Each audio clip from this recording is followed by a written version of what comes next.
পরে কয়েকটা দিন ধরে ঈশা অস্বাভাবিকভাবে চুপচাপ হয়ে গেল।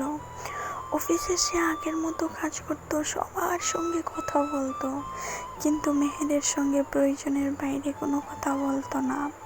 মেহের বিষয়টা বুঝতে পারছিল। একদিন মিটিং শেষে মেহের বলল, ঈশা, একটু আমার কেবিনে এসো।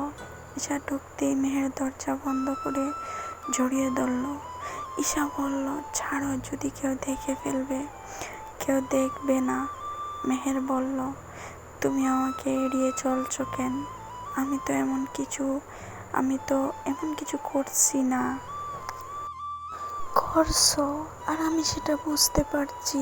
ঈশা চুপ করে রইল। মেহের ধীরে বলল, বাড়িতে কে চাপ দিচ্ছে? ঈশা মাথা নিচু করে বলল, হ্যাঁ। তারা কি তোমাকে জোর করছে? সবাই চায় আমি তাদের পছন্দের একজনকে বিয়ে করি, কিন্তু আমি। ঈশা থেমে গেল। মেহের কাছে এসে বলল, কিন্তু তুমি কি চাও? ঈশা চোখ তুলে তাকালো। আমি আপনাকে হারাতে চাই না। মেহেরের চোখ নরম হয়ে গেল। তাহলে আমাকে হারানোর ভয়ে নিজেই দূরে সরে যাচ্ছে কেন? ঈশা কোনো উত্তর দিতে পারল না। সত্যি ভালোবাসার মানুষকে হারানোর ভয় খুব ভয়ঙ্কর।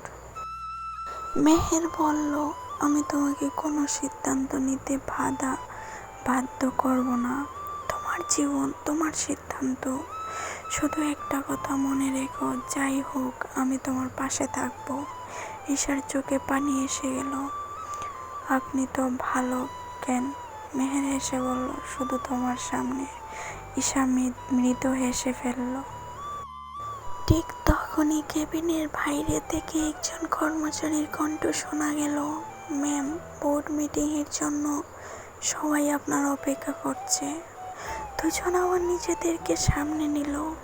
অফিসে তাদের সম্পর্কে কেউ জানতো না, কিন্তু কিছুদিন পর হঠাৎ গুজব ছড়িয়ে পড়ল, বস আর ম্যানেজারের মধ্যে নাকি শুধু অফিসের সম্পর্ক নেই।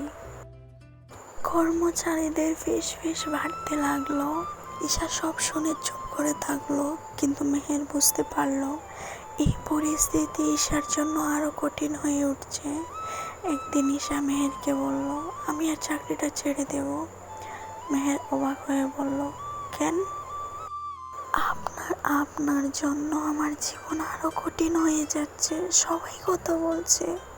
মেহের দৃঢ় গলায় বলল, তুমি চাকরি ছাড়বে না, কিন্তু তুমি কোনো ভুল করনি, তাই অন্যের কথায় নিজের ভবিষ্যৎ নষ্ট করবে না।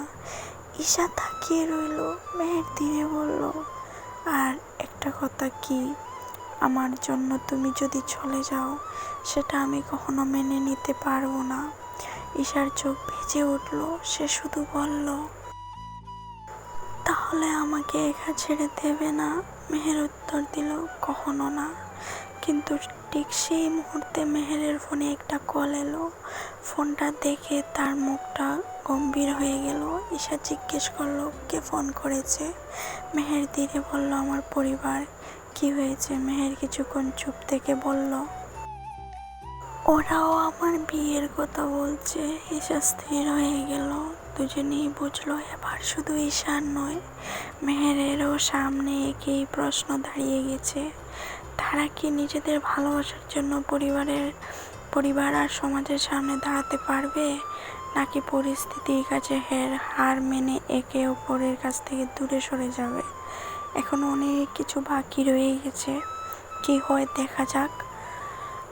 শেষ অবধি কি হয় আপনারা দেখেন। আর হ্যাঁ, কমেন্ট করবেন, সাবস্ক্রাইব করবেন। আমার যদি ভিডিওতে কোনো ভুল ত্রুটি হয়ে থাকে, আপনারা কমেন্টে সেটা আমাকে ঠিক করে দেবেন। আমি নেক্সট টাইমে সেটা বেটার করার চেষ্টা করব। আর হ্যাঁ, আপনাদের সাবস্ক্রাইবটা অনেক জরুরি, প্লিজ সাবস্ক্রাইব করবেন।